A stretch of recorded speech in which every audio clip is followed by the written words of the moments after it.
So hello everyone, welcome back to travel with Ehsan. आज के इस वीडियो में स्पेशली हम कंपेयर करने वाले हैं कि इंडियन मेडिकल कॉलेज और चाहे अब्रॉड मेडिकल कॉलेज में क्या डिफरेंस है। क्योंकि एक्चुअली पीपल ये समझते हैं कि जो विदेश में जा कर के पढ़ते हैं वो बहुत वहाँ पे अय्याशी करते हैं, बहुत मौज मस्ती करते हैं। तो स्पेशली हम इन दोनों कंट्रीज़ के बारे में डिफ्रेंशिएट करेंगे कि क्या रियली में जो स्टूडेंट एमबीबीएस करने के लिए अब्रॉड जाते हैं वो रियली में वहाँ पढ़ते हैं या वहाँ पे उतना कठिनाई होता है उनको, या उनको सिर्फ मौज मस्ती करने के लिए ही टाइम मिलता है, या ऐसा कुछ भी क्या है जो कि आपका डाउट्स इस वीडियो में क्लियर होने वाला है। तो जनरली जब इंडिया मेडिकल कॉलेज की हम बात करते हैं, चाहे वो प्राइवेट हो या गवर्नमेंट कॉलेज हो, वहाँ पे आपको अटेंडेंस के बारे में सबसे पहले मैं बात करूँगा, जो कि 70% अटेंडेंस मैंडेटरी होता है। और 70% अटेंडेंस में आप आसानी से सेमेस्टर पास कर सकते हैं। मतलब 30% आपको लीव मिल सकता है इन केस कि अगर आप बीमार पड़ रहे हैं या कोई काम की वजह से आप कॉलेज नहीं गए हैं, या कोई और काम की वजह से भी आप क्लास अटेंड नहीं किए, लेक्चर अटेंड नहीं किए, प्रैक्टिकल अटेंड नहीं किए, तो उतना दिक्कत वहाँ पे नहीं होता है। अगर इन केस इंडिया के मेडिकल कॉलेज में अगर आप एब्सेंट करते भी हैं तो वहाँ पे फ़ाइन वगैरह कुछ ऐसा पे करने को नहीं होता है। आप छोटा सा एप्लीकेशन लिख के दे देते हैं और वहाँ से आपका जो एब्सेंटी है वो लीव माफ़ हो जाता है, उतना दिक्कत नहीं होता है। ज़्यादा से ज़्यादा आप प्रोफेसर से या टीचर से डांट सुन लेते हैं, इससे ज़्यादा वहाँ पे कुछ नहीं होता है। लेकिन अगर आप वही फॉरेन मेडिकल कॉलेज में कर रहे हैं और एब्रॉड में किसी भी कंट्री में जा कर के एमबीबीएस कर रहे हैं, तो पहला नंबर कि आपको यहाँ पे 100% अटेंडेंस देने का सवाल आता है। 100% अटेंडेंस मतलब आपको पर डे क्लास जाना है, एक भी क्लास मिस नहीं करना है। तो जो इन लोग ये सोचते हैं कि वहाँ पे जाकर के फुल मस्ती होता होगा, आपको घूमने का भरपूर टाइम मिलता होगा, तो ये आप गलत धारणा में है, गलत फहमी में है। यहाँ पे जो स्टूडेंट मोस्टली आते हैं वो 100% अटेंडेंस देते हैं। ऐसा नहीं है कि दिन में सिर्फ एक ही क्लास लगता है, उसके बाद आपको पूरा दिन फ्री रहते हैं। एक दिन में 7-7 क्लास, 8-8 क्लास, यानी कि सुबह के 8 बजे से लेकर 4 बजे शाम तक या 5 बजे शाम तक आपको कंटिन्यू क्लास करना पड़ता है। यहाँ तक कि खाने को भी टाइम नहीं मिलता है, यहाँ तक कि लंच और ब्रेकफास्ट करने का भी टाइम नहीं मिलता। अगर मिलता भी है तो गैपिंग में आधा घंटा 1 घंटा के आसपास ही मिलता है। इस दौरान आप रूम पे भी नहीं आकर के खाना बना कर नहीं खा सकते हैं। 1 घंटा में कोई भी इंसान खाना बना के नहीं खा पाएगा, तो वो जनरल है कि वो बाहर से ही कुछ ना कुछ खाएगा, जो कि हल्का फुल्का नाश्ता के टाइप पे है। सेकेंड है कि 100% यहाँ अटेंडेंस होने के बावजूद अगर आप बीमार पड़ जाते हैं फिर आपको एब्सेंटी होता है, और एब्सेंट की वजह से आपको यहाँ पे उसका कॉस्ट पे करना पड़ता है। एब्सेंट का चार्जेस जो आते हैं, बहुत सारे कॉलेज में चार्जेस लगते हैं, वो आपको यहाँ पे करना पड़ेगा। तो ऐसा है कि अगर आप रियल में बीमार पड़ते हैं, या आप क्लास मिस कर रहे हैं, या किसी वजह से क्लास आप नहीं जा रहे हैं, या प्रैक्टिस करने नहीं जा रहे हैं, या कॉलेज में नहीं जा रहे हैं, तो उसके लिए आपको फ़ाइन पे करना पड़ेगा। तो ये एक डिसएडवांटेज है फ़ॉरेन के लिए कि जो भी मेडिकल करने के लिए फ़ॉरेन में आते हैं तो उनको 100% अटेंडेंस देना पड़ता है। तो घूमने और आराम करने के लिए यहाँ पे ये भूल ही जाइए कि आप वहाँ पे जाकर मौज मस्ती कीजिएगा, घूमिएगा। आपको क्लास इतना ही लगा दिया जाएगा और इतना आपको क्लासेस करनी पड़ जाती हैं कि इन सब चीज़ों के लिए आपके पास टाइम नहीं मिलता है। सेकेंड मेरा पॉइंट है कि सब्जेक्ट्स के ऊपर कि इंडिया के मेडिकल कॉलेज या नेपाल या बांग्लादेश, इन 3-4 जगहों पे ऐसे सब्जेक्ट्स जो हो मेडिकल कॉलेज में जो मेडिकल सब्जेक्ट्स पढ़ाए जाते हैं वो अप्रॉक्स 19 सब्जेक्ट्स होते हैं। लेकिन सिर्फ वहाँ पे ही 19 सब्जेक्ट्स आपको पढ़ने के मिलेंगे। लेकिन अगर आप फॉरेन मेडिकल कॉलेज में जा रहे हैं, चाहे वो किर्गिस्तान, कजाकिस्तान, यूक्रेन, रसिया, इन जितने भी जगह हैं, जितने भी यूरोपियन कंट्रीज़ हैं, इनके अलावा आपको बहुत ज़्यादा एक्स्ट्रा सब्जेक्ट्स पढ़ने को मिलेंगे, बहुत ज़्यादा एडिशनल सब्जेक्ट्स मिलेंगे। अप्रॉक्स आपको 50+ सब्जेक्ट्स पूरे 6 साल या 5 साल के ड्यूरेशन में आपको पढ़ना पड़ेगा। तो इस गलत फहमी में मत रहिए कि आप जा रहे हैं तो सिर्फ 19 सब्जेक्ट्स ही कंप्लीट करना है। आपको मेडिकल के 19 सब्जेक्ट्स जितने हैं वो तो यहाँ पे कंप्लीट करने ही हैं, लेकिन यहाँ के जो लोकल सब्जेक्ट्स हैं और उसके अलावा जो एक्स्ट्रा सब्जेक्ट्स ये पढ़ाते हैं वो भी आपको यहाँ पे उनको स्टडी करना पड़ेगा, उसका एग्ज़ाम देना पड़ेगा, उसको पास होना पड़ेगा।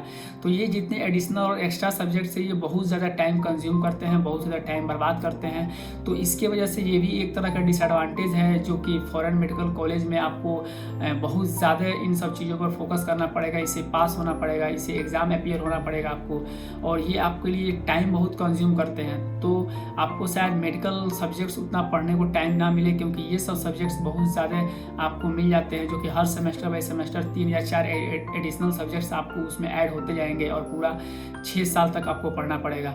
ये मत सोचिए कि सिर्फ आप फर्स्ट ईयर में आए और यहाँ के सिर्फ लैंग्वेज सिर्फ रशियन, किर्गिज, यूक्रेनी या उज़्बेकी या कजाकी, जो भी जिस कंट्री में भी आप जा रहे हैं, सिर्फ वहाँ के पर्टिकुलर लैंग्वेज ही पढ़िएगा।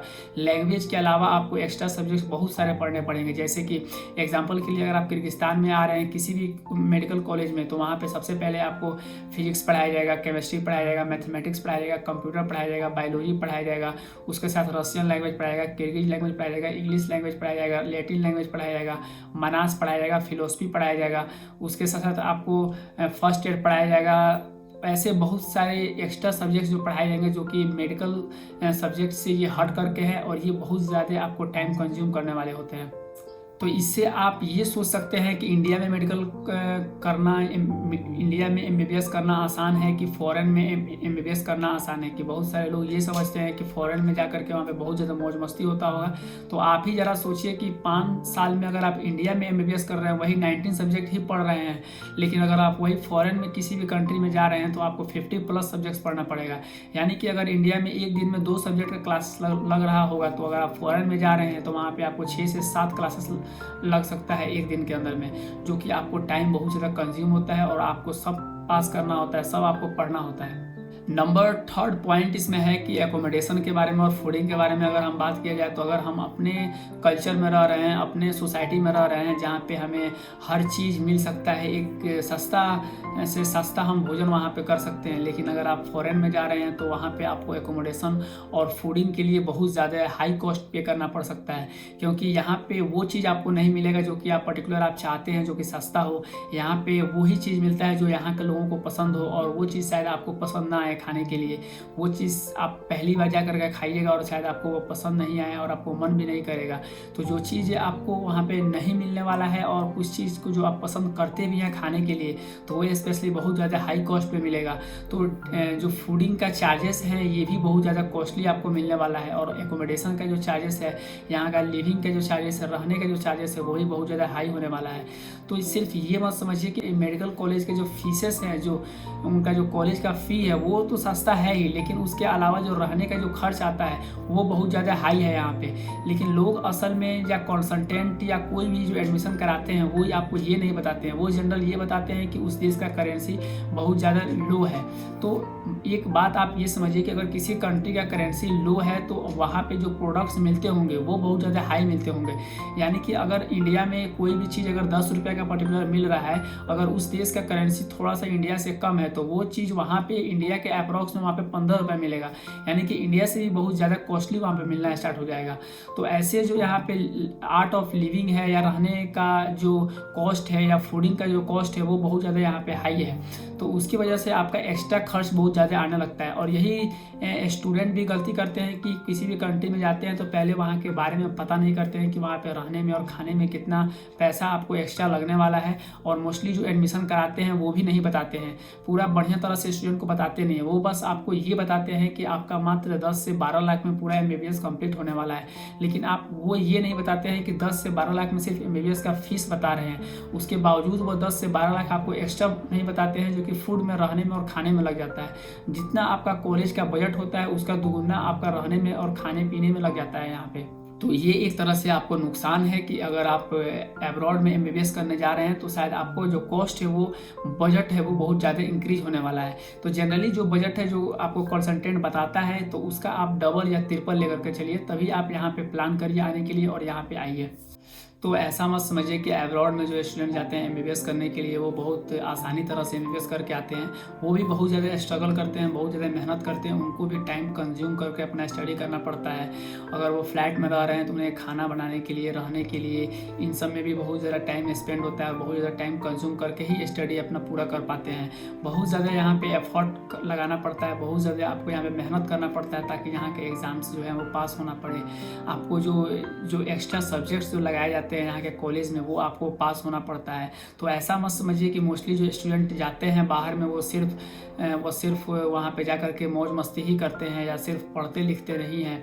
हाँ, मानते हैं कि कुछ स्टूडेंट्स यहाँ पे आते हैं जो कि उनका कल्चर अलग हो जाता है, वो पढ़ाई से अपना अलग हो जाते हैं, वो अपना मौज मस्ती करते हैं। लेकिन 1 या 2 स्टूडेंट की वजह से आप पूरा कौम को लोग यहाँ पे बदनाम करना स्टार्ट कर देते हैं। तो ऐसा बिल्कुल नहीं है कि अगर आप जा रहे हैं बाहर में एमबीबीएस करने के लिए तो आपको बहुत आसानी तरह से वहाँ से आप डिग्री लेके आ सकते हैं।